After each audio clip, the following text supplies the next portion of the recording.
From the day she could first walk barefoot along the dusty paths of the village, the girl was known for her kindness. She carried water for the elderly, gathered fruits from the edges of the forest for those too weak to venture, and sang soft songs to soothe crying children when their mother's arms grew tired. Her eyes, wide and gentle, seemed to reflect the sun itself, holding warmth even when the world around her was harsh. Yet that very light in her spirit made her vulnerable, for where others saw purity, her stepmother saw a threat. The stepmother was a woman whose heart had long hardened under envy. She could not stand the way villagers spoke fondly of the girl's gentle nature. Whenever the girl walked past, someone would smile, someone would murmur a blessing, or a child would run to her for comfort. To the stepmother, such affection was like salt on a wound, for her own daughter inspired little love beyond what was demanded by obligation. That bitterness festered until it became a weapon she sharpened daily. She began with whispers. At first they were small, insidious seeds of doubt. When the girl was seen walking alone near the river, the stepmother leaned toward the women pounding yam and murmured, "Have you noticed how the water grows restless when she passes? Perhaps the spirits are uneasy with her." When a sudden storm swept across the village one afternoon, she sighed loudly, her gaze falling on the girl. Strange that thunder always follows her shadow. The villagers, steeped in belief that unseen forces shaped their world, listened uneasily. Whispers soon hardened into declarations. The stepmother told anyone who would listen that the girl carried a curse from her dead mother's line, that she brought misfortune simply by being present. She wove tales so convincingly that even accidents, the breaking of a pot, the death of a goat, a child's fever, were laid at the girl's feet. People began to look at her differently, no longer with open smiles but with guarded suspicion. Children who once ran to her for songs were pulled away by their mothers. Neighbors who once welcomed her now shut their doors when she approached. The girl bore it silently. She could not understand how the same villagers who once trusted her could turn their hearts so quickly. Her innocence left her defenseless against lies, for she did not know how to argue, how to shout, how to push back. Instead, she continued her acts of kindness, carrying baskets for old women, feeding stray animals, and greeting everyone with the same gentle voice. She thought perhaps her good deeds would outweigh the poison spreading against her name. But the stepmother only grew bolder. One evening, when the moon hung low and red, the stepmother gathered a group of villagers outside her compound. She lifted her hands dramatically, her voice loud enough for all to hear. "This girl is not what she seems. She carries darkness in her blood. Keep her close and your families will suffer. Allow her near and your crops will fail." Her words struck the villagers like the crack of a whip. Fear more than reason took root. Fear always spread faster than truth, and in the dim light of the moon, her claims felt heavy with menace. From that day onward the girl was branded. It was not a mark she could wash away, but a label that clung to her like a shadow, cursed, dangerous, untouchable. She was shunned at the market, forced to walk the farthest paths to avoid the stares and mutters. Even her stepfather, once indifferent to her existence, began to treat her with suspicion, muttering under his breath when she entered a room. And yet, beneath the weight of isolation, the girl's spirit did not harden. She did not lash out at those who despised her, nor did she withdraw completely from the world. Her quiet resilience shone even brighter in the face of cruelty, though few cared to see it. What they saw instead was what the stepmother wanted them to believe, that a curse walked among them, disguised as an innocent girl. The tragedy was not in her being feared, but in the village choosing to forget the truth of who she really was. This was how the curse was born, not from the girl herself, but from the lips of envy sharpened by malice and carried by fear. And though she remained silent, a storm had already begun to gather in the shadows, waiting for the moment when lies would turn against those who spoke them. They came for her before dawn, when the air was still cool and the village had not yet stirred. The stepmother had been planning for days, whispering to blacksmiths, hunters, and the elders who feared her sharp tongue. She declared that the girl's so-called curse could no longer be ignored, that if they did not bind her, the ancestors would turn their wrath upon them all. Her words, dripping with conviction, were not easily dismissed. Fear, like dry grass, caught fire quickly. And so, the stepmother demanded something unnatural, chains not of iron or rope, but of animal bones. Hunters were sent into the forest to gather what remained of beasts, skulls, ribs, leg bones, and vertebrae.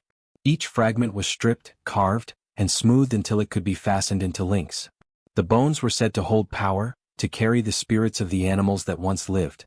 Twisted by superstition, the stepmother proclaimed they would drain the girl of her evil, leach away whatever darkness she carried.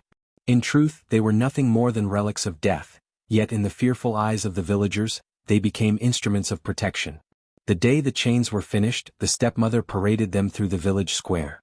She lifted them high for all to see, her voice ringing with false authority. "These are no ordinary bindings," she cried. "Each link bears the strength of the ancestors' creatures. No curse may slip through them, no evil may rise once they are clasped. The girl who walks among us in disguise shall be contained." The villagers murmured uneasily, torn between doubt and dread. Yet none dared challenge her. To question was to risk being accused of siding with the cursed. The girl stood at the edge of the crowd, her body trembling though she tried to steady herself. She had done nothing wrong, yet she could feel the weight of dozens of eyes upon her, eyes that once smiled now narrowed in suspicion. She looked at her stepmother, wondering how a heart could grow so dark, how hatred could burn so fiercely against someone who had only ever offered love. But her stepmother's gaze was a wall of stone, unyielding, merciless. When the chains were brought to her, she flinched at their cold touch. The hunters forced her arms forward while others circled her ankles. Each bone rattled with a hollow clatter, the sound of death echoing in her ears. As the links closed around her wrists, she thought of the animals they once belonged to, creatures that had run free in the forest, now reduced to cages for her body. She wondered if their spirits wept to see their remains twisted into tools of cruelty. The villagers gasped when the final lock snapped shut. The chains clung to her like a second skin, heavy and unyielding, pressing into her flesh with every movement. The weight was not only physical but spiritual, for the moment she wore them, whispers rose louder among the crowd. "She is bound. Her evil is sealed. The ancestors will be at peace." Some nodded as though justice had been done. Others looked away in shame, unable to meet her tearful eyes. The girl lowered her head, not in submission but in sorrow. She felt the humiliation burn deeper than the weight of the bones. Every step she took rattled with the clinking of death, marking her as an outcast, a walking reminder of fear. Children were told not to play near her. Women drew their skirts aside when she passed. Men muttered prayers, their fingers brushing protective charms. She was no longer seen as a girl but as a vessel of darkness locked away in rattling chains. Her stepmother, however, was satisfied. She strutted proudly through the village, boasting of her triumph. "See how quiet the air has grown since she was bound? No storms, no illness, no bad harvests. The ancestors approve." In truth, the weather was as fickle as ever, goats still wandered astray and children still caught fevers. Yet the villagers, eager for a scapegoat, clung to the illusion that the girl's chains had saved them. Each night, the girl lay on her thin mat, the bones cold against her skin. They pressed into her arms and legs until bruises bloomed like dark flowers. The rattling never ceased, even in her dreams, as though the bones whispered among themselves. She wondered if they remembered what it felt like to be alive, to leap, to breathe. Sometimes, in the quiet of midnight, she thought she heard faint echoes within them, not curses but laments. It was as if the spirits of the animals. The first time she walked through the village with the bone chains on her wrists and ankles, the sound carried before her like a herald of shame. The clattering was sharp, hollow, unsettling, like the rattle of skeletons dancing in daylight. Heads turned at the noise and eyes narrowed when they saw her, hunched beneath the weight of the links, every step pulling her further into humiliation. Children pointed and whispered, mothers pulled them closer, and men spat on the ground as if her very presence poisoned the air. No one saw a girl anymore. They saw an omen, a curse wrapped in bones.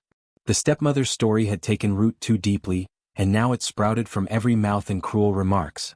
"There goes the cursed one," muttered an old man, shaking his head. "See how the bones cling to her? Even the dead do not want her free." Another snickered, "Careful, don't let her shadow touch you. Misfortune follows her like a fly to rot." The words stung sharper than whips, but she kept her gaze lowered, eyes fixed on the dust beneath her feet. Her chains marked her not just with sound but with shame. The links knocked against each other as she carried a jar to the well, and the villagers drew back as though the water itself might sour if she touched it. At the market, traders refused to take coins from her hand, tossing goods her way only after she placed payment on the ground, as if her fingers carried poison. Even the children, once her playmates, now mimicked the clatter of her chains, circling her and chanting cruel songs until their mothers pulled them away with nervous laughter. The girl's humiliation deepened each time she passed the square. That was where people gathered to whisper their fears most loudly, where her stepmother would sometimes speak of her as though she were already buried. "Look at her," the stepmother would say, voice raised for all to hear. If she were truly innocent, would the bones not fall away? They cling because her evil feeds them. Keep your children far from her. Do not share bread with her. Do not pity her, or her curse will grow. The crowd nodded, some out of belief, others out of fear of standing against her. And so, the chains became her only companions. Every rattle, every clink was a reminder of the villagers' judgment.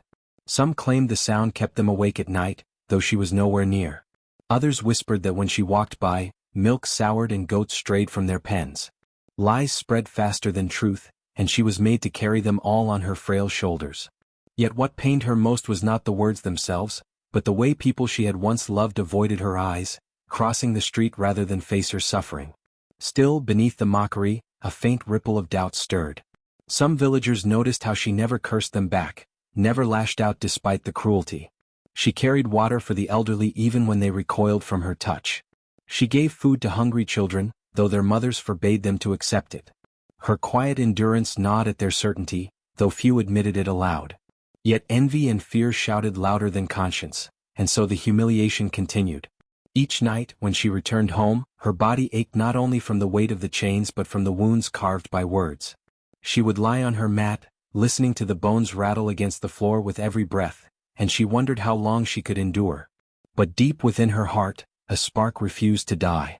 She whispered to the spirits, not asking them to punish those who mocked her, but to see her, to remember her.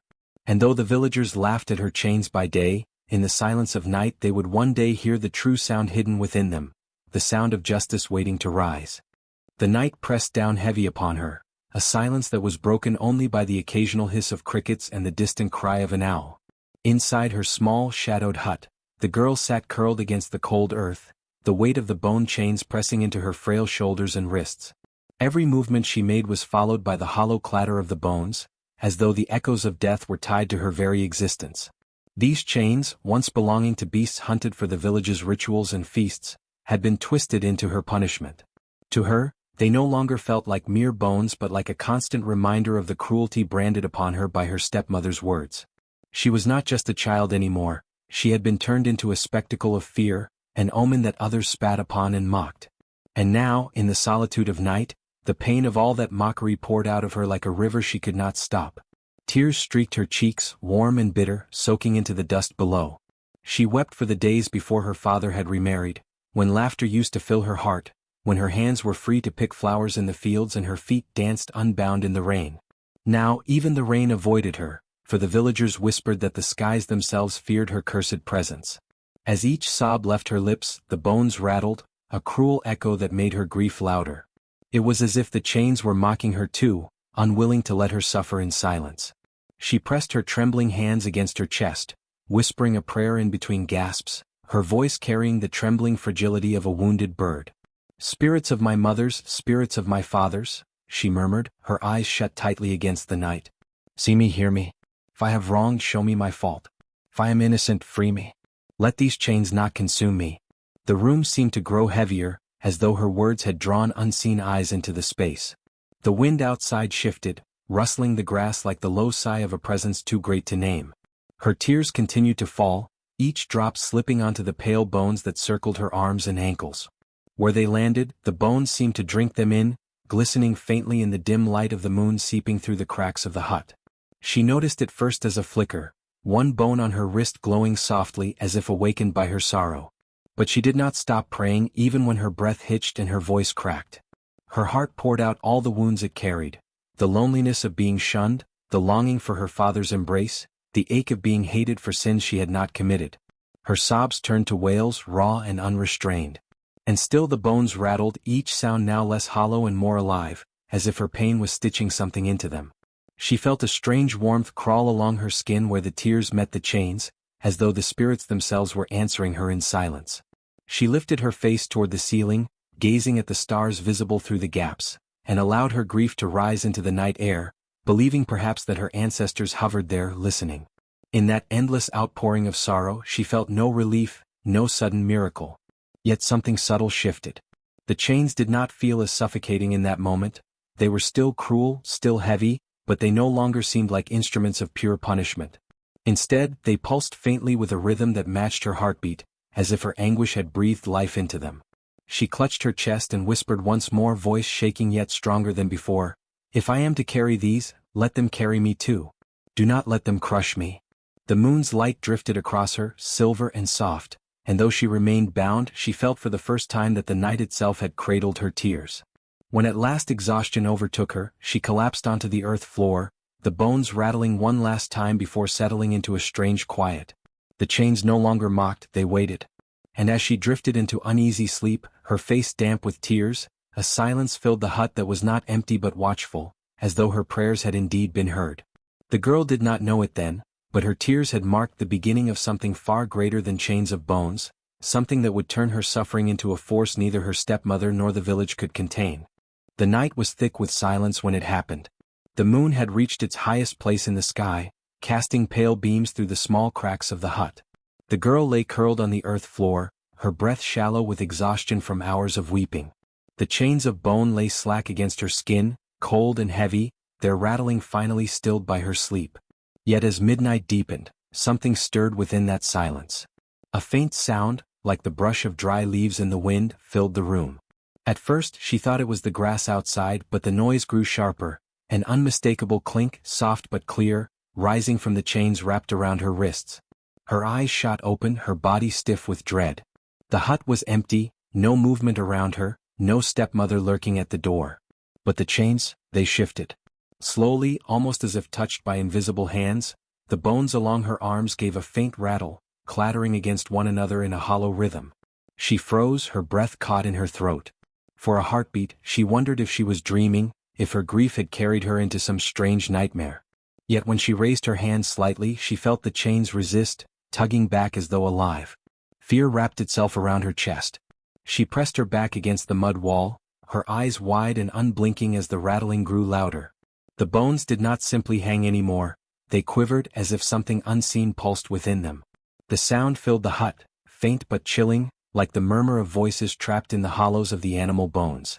Each rattle seemed deliberate, almost patterned, as though the chains were speaking in a language too old for her to understand.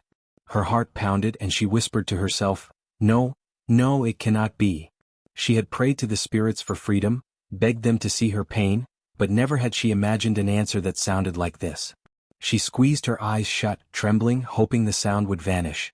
Yet the chains rattled again, this time more clearly, more sharply, like bones knocking against each other in an eerie chant. The girl's fear battled with wonder.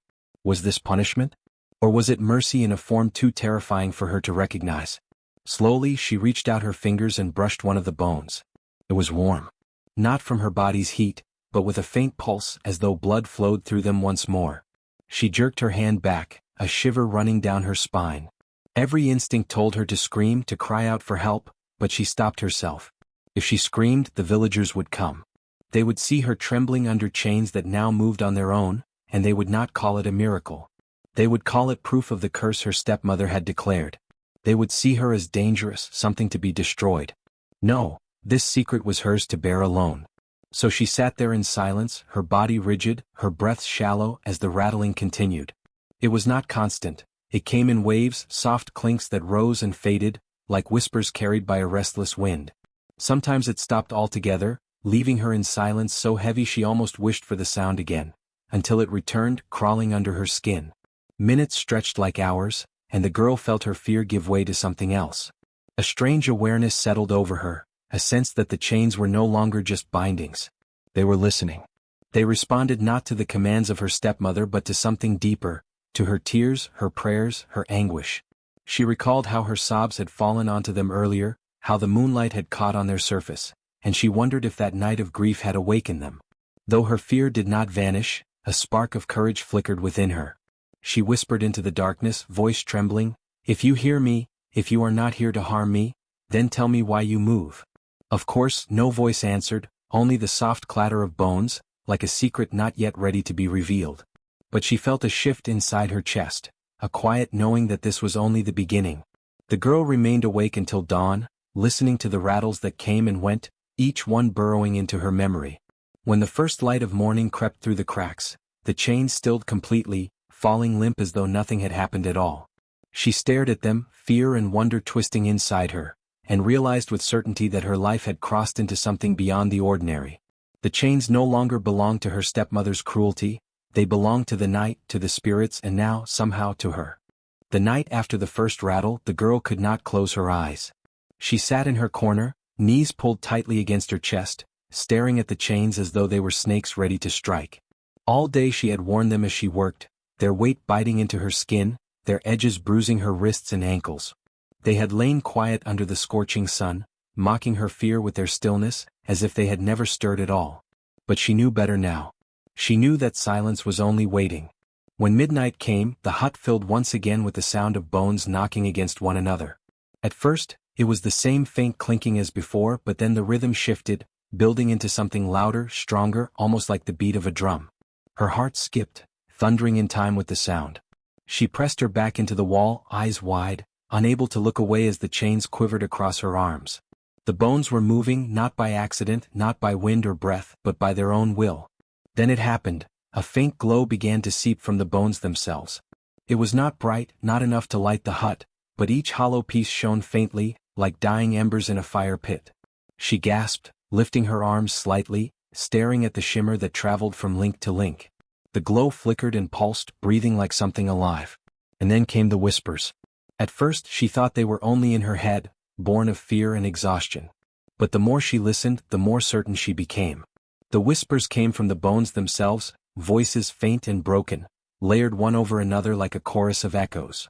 They did not speak in clear words, not at first, but in sounds, groans, sighs, the hushed growl of something long forgotten. She shivered, the hair on her arms rising as the voices swirled around her. It was as if every animal that had once carried these bones now spoke again, their spirits awakened in the dead of night. The girl clutched her chest, torn between terror and awe. The stepmother had claimed the chains were forged to bind her evil, but now she realized the truth was far stranger. These bones had belonged to living creatures, beings whose flesh had been taken, whose strength had once thundered across the earth. They had not chosen to be shaped into chains of punishment. They had been forced, broken, bound, and now they remembered. The rattling grew louder, echoing like hundreds of tiny drums beating against her skin. The glow brightened, casting faint shadows on the walls of the hut, and the whispers sharpened into fragments of words. She leaned closer, straining to catch them. Some voices hissed with anger, others hummed with sorrow, and still others cried as though they carried the memory of pain. Yet beneath the confusion, there was one thing they all seemed to agree upon: they were not at rest. Her fear shifted into something else: empathy. She knew what it meant to be trapped, to be forced into suffering by the will of another. She whispered into the rattling air, "I hear you. I know you did not choose this." The whispers grew louder, sharper, almost answering her.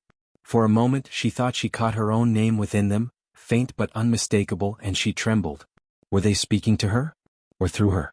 Suddenly the chains tightened around her wrists. She gasped, biting back a cry, but the pressure did not hurt. It was steady, deliberate, as if the bones were holding her, demanding her attention. The whispers swelled, and though she could not understand every word, one thing became clear: the spirits inside the chains were awake, and they had chosen her as their vessel. The girl's fear was no longer of the stepmother or even the villagers. No, her fear was of what was unfolding within her arms and legs, within the bones themselves. The glow, the whispers, the rattling, it was all building to something greater. She knew, deep in her heart, that the chains would never again lie still. They had tasted her tears, heard her prayers, and now they answered not as tools of cruelty but as something transformed, something alive.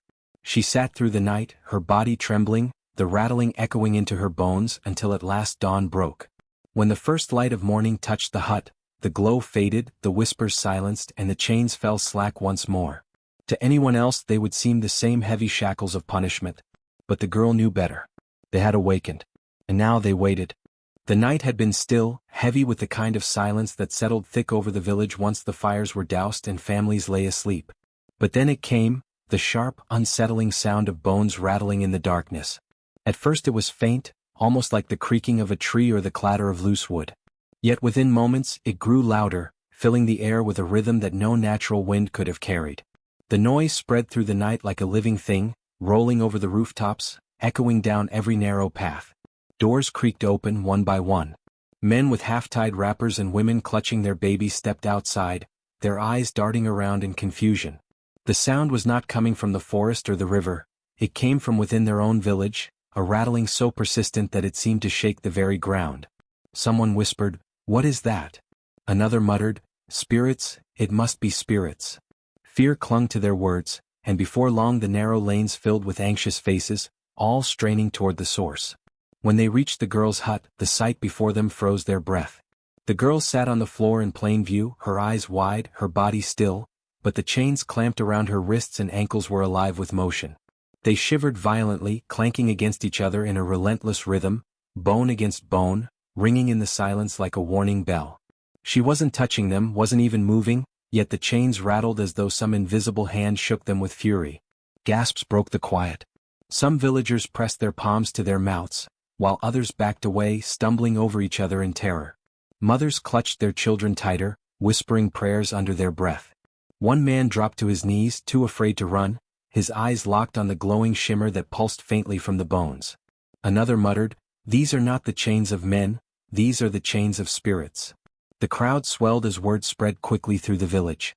From every corner people rushed out, drawn by the noise and the panic of neighbors. Soon the entire square outside her hut was packed with bodies, their faces lit by flickering torches. Every eye fixed on the girl who sat trembling, caught between shame and awe. She wanted to explain, to tell them she had no part in it, but her lips would not move. The voices she had heard in the night still echoed inside her head, urging her to stay silent. The whispers among the villagers grew frantic. The stepmother said she was cursed. Did she call this power upon herself? Maybe she is a witch. No, maybe the ancestors defend her. Fear tangled with suspicion, and suspicion tangled with awe. No one could decide whether she was dangerous or sacred. Then, as if to silence their confusion, the chains rattled louder, throwing sparks of pale light that danced across the walls of the hut. The sound rose and fell like a chant, steady, deliberate, unmistakable. The villagers staggered back as the ground seemed to hum beneath them. Panic swept through the crowd.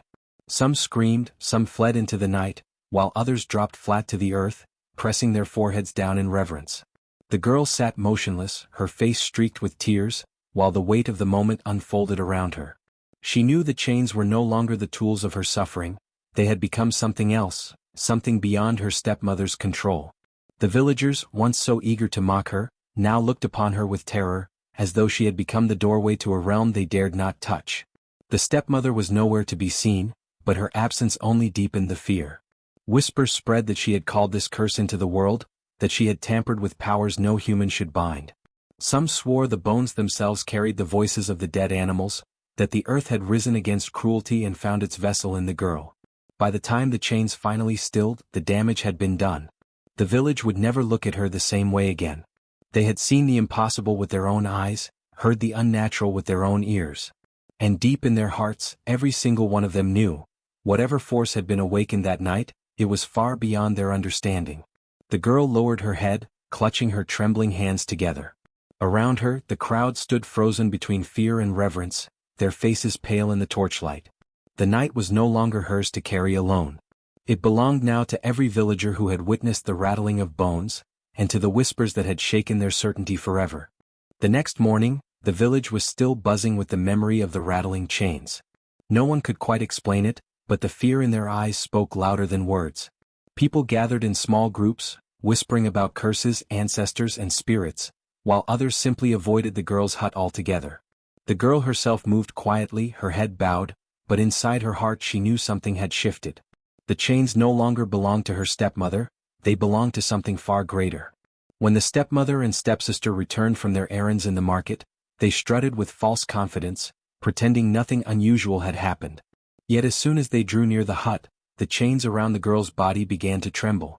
At first it was a faint clink, soft enough to be dismissed as coincidence. But then the sound grew harsher, sharper, like the rattling of bones in anger. The girl froze, her breath catching in her chest, while the villagers who had been loitering nearby turned their heads, their eyes narrowing with curiosity. The stepmother sneered, "Stop fidgeting, you cursed child," but even as she spat her venom, the chains leapt violently. They clattered against each other as though possessed, ringing in the air with such force that several villagers stumbled back. The girl wasn't moving, she sat still, her hands folded in her lap, but the bones strained as if they longed to break free, to lash out at the very woman who had placed them there. Gasps broke from the crowd. "Look. She is not touching them. The chains, they know her." The whispers grew louder, heavier, until they rolled through the gathered people like a tide. When the stepsister tried to speak, mocking the girl as she always had, the bones rattled even louder, so violently that one of the pieces snapped free and struck the ground with a sharp crack. The sound echoed and the villagers gasped again. "Did you see? They react to her voice," one man shouted. "The ancestors are angry at them," cried another. The stepmother's face drained of color, but she forced a bitter laugh. "Nonsense. These are tricks. This girl has bewitched you all." But before she could finish, the bones shuddered in unison, vibrating so hard that the sound was almost unbearable. It rose like a storm, filling the air with a furious chorus of clattering, as if the bones themselves were shouting her down. Children screamed and ran to their mothers. Men covered their ears, wincing at the noise. Women muttered prayers under their breath, their eyes darting from the girl to the stepmother with suspicion. The truth was unfolding before their eyes, and no denial could hide it anymore. "The chains know their maker," an elder finally declared, his voice trembling but firm. "Bones carry memory, and they remember the cruelty of the hand that bound them." His words struck the villagers with the force of truth. Heads began to nod, eyes turned cold, and the tide of opinion shifted at once. The same people who once mocked the girl now stared with disgust at her stepmother and stepsister. The girl watched silently, her tears glistening in the corners of her eyes. She had not spoken a word, yet the ancestors themselves seemed to defend her. For the first time she felt the chains were no longer her shame, they were her shield, her proof. The stepmother tried to retreat, dragging her daughter with her, but wherever they moved the bones rattled harder, louder, like drums announcing guilt. The stepsister screamed and covered her ears, and her mother pulled her away, their proud posture shattered. The villagers followed with their eyes, whispering curses under their breath. No one stepped forward to defend the pair. No one dared.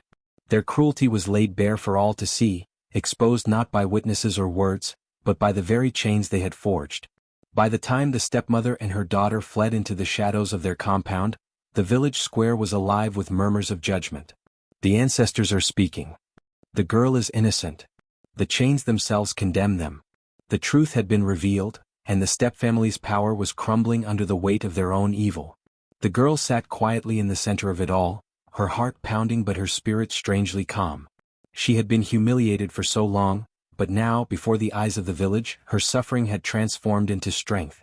And though the rattling of bones still echoed, the night was heavy with silence after the storm of rattles, as though the village itself held its breath.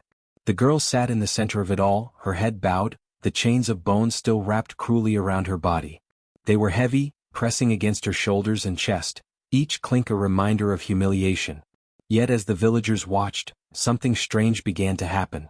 The furious rattling softened into a low hum, almost like a chant, and the air grew thick with a presence unseen but deeply felt.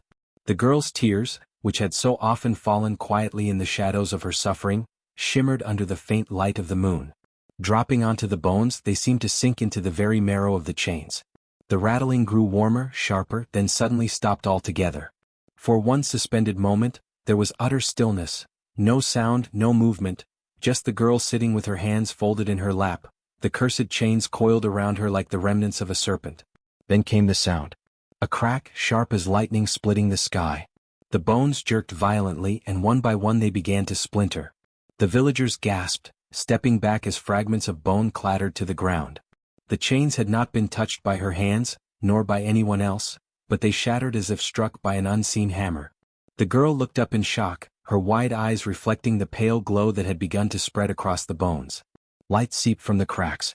What had once been dull and lifeless became radiant, glowing brighter and brighter until the bones no longer resembled the remains of animals but pieces of starlight. With each shattering, dust rose into the air, not gray or heavy, but shimmering like golden sand, weightless, beautiful. The villagers clutched at their mouths in awe, whispering prayers and calling the names of their ancestors. The girl sat still, trembling as the last of the chains broke apart. The fragments fell away from her shoulders, her wrists, her ankles, until nothing remained to bind her. Her skin, bruised from the weight of cruelty, was untouched by any stain of bone or curse. She rose slowly, her body shaking, but as she stood, the glow from the dust surrounded her like a halo. She looked less like the humiliated child the stepmother had tried to fashion and more like a being protected by forces far beyond the village's comprehension. The chains that had clattered with shame and mocked her innocence now lay as nothing but radiant dust, scattering across the earth.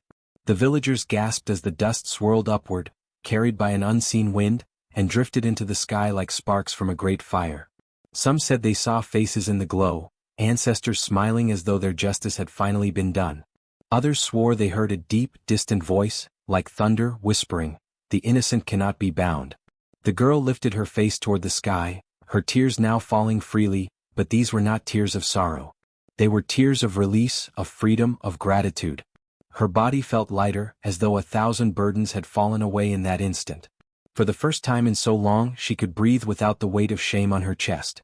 She raised her hands, palms open, and let the glowing dust brush against her fingers before it vanished into the night. The villagers, once her tormentors and mockers, fell silent. One by one they dropped to their knees in reverence, realizing what they had witnessed. The curse had been broken, not by their pity or intervention, but by a higher power that had chosen to free her. The girl stood at the center of the square, radiant in her innocence, while the stepfamily watched from the shadows, their mouths twisted with rage and fear. The last of the dust drifted into the heavens, leaving behind only the girl, free, unchained, and untouched. The bones were no more, their cruelty undone by the very spirits they had defied. What had been meant to mark her as cursed had become the very symbol of her blessing. And so the girl stood tall, her head high, her chains broken forever. The curse was gone. All that remained was light. The elders of the village gathered under the great tree, the rattling now silenced and the girl standing before them with nothing but the glow of freedom around her. Where once chains had clattered, only a soft dust of bone remained, carried away on the night wind as if it had never existed. Her tears still glistened on her cheeks, but they were no longer tears of sorrow. They were tears that bore witness to her endurance, her patience, and the strength that had carried her through every humiliation. The people who once mocked her and cast her away as cursed, now stood with eyes lowered, ashamed of the cruelty they had fueled by listening to lies. The elders spoke first, their voices heavy with both wisdom and regret. "We see now the truth," they said, "that she was never cursed, but instead burdened by the malice of those who wished her harm. Her heart remained pure when we spat on her name. Her steps stayed steady when we laughed at her chains. Her spirit endured when we wished her broken. It is not she who was cursed, but those who forged her suffering." The village fell silent at these words, for they cut deeper than any blade, forcing every soul present to reflect on their part in her pain. The girl stood quietly, her gaze neither proud nor vengeful. There was no triumph in her eyes, only a deep sorrow that came from knowing how quickly kindness could be crushed under suspicion. Yet she also held a gentle strength, one that had been carved by fire and forged by the weight of injustice. She had prayed in the night not for vengeance, but for mercy, and now her freedom had come through the very chains that were meant to destroy her. It was then the elders declared her not cursed but blessed. "She is proof," they said, "that the spirits watch closely. They do not abandon the innocent, though it may seem so in the darkest hours." Her tears spoke and her suffering was heard. Let her name be remembered as a lesson, and her chains as a warning. For those who bind the innocent with cruelty only forge shackles for themselves. Shame will be their inheritance, and their deeds will rattle louder than bones in the night. The villagers bowed their heads, some in tears, some trembling as the weight of those words settled over them. The stepmother and stepsister, whose lies had birthed this suffering, now stood exposed, their cruelty laid bare before all. The girl did not call for punishment, but the people themselves turned away from the pair, treating them with the disgust once reserved for her. Their power vanished, their influence broken, as surely as the bones that had once clattered against her skin. From that day forward, her story became more than a memory. It became a proverb passed from parent to child, whispered by firesides and spoken at gatherings. "He who chains the innocent binds only himself to shame." Children grew up hearing it, and elders invoked it whenever cruelty stirred among the people. The rattling of bones became not a sound of fear, but a reminder of truth, that the spirits defend those who walk with clean hearts, and that malice cannot silence purity forever. The girl, once mocked as a cursed omen, grew into a woman whose strength was sought by others. She carried herself humbly, never forgetting the pain she had endured, yet never allowing it to harden her spirit. She forgave those who had mocked her, though she did not forget the lesson it carried. Her life became a quiet beacon of resilience, a reminder that innocence may be buried under lies but will always rise again, stronger and brighter. And so her tale lived on, etched into the memory of the village like the grooves of drums that beat at every gathering. When the people looked at her, they no longer saw a girl bound in bone, but a woman unchained, walking with the weight of spirits at her side. Her chains had turned to dust, but the lesson they carried would never fade. For the cruelty of the stepmother was forgotten in time, but the girl's endurance was remembered forever. Thus the legend's moral remained: those who mock, bind, or humiliate the innocent will one day face the echo of their own deeds. And those who bear suffering with patience will rise, not cursed, but blessed, as living proof that light always emerges from the darkest night.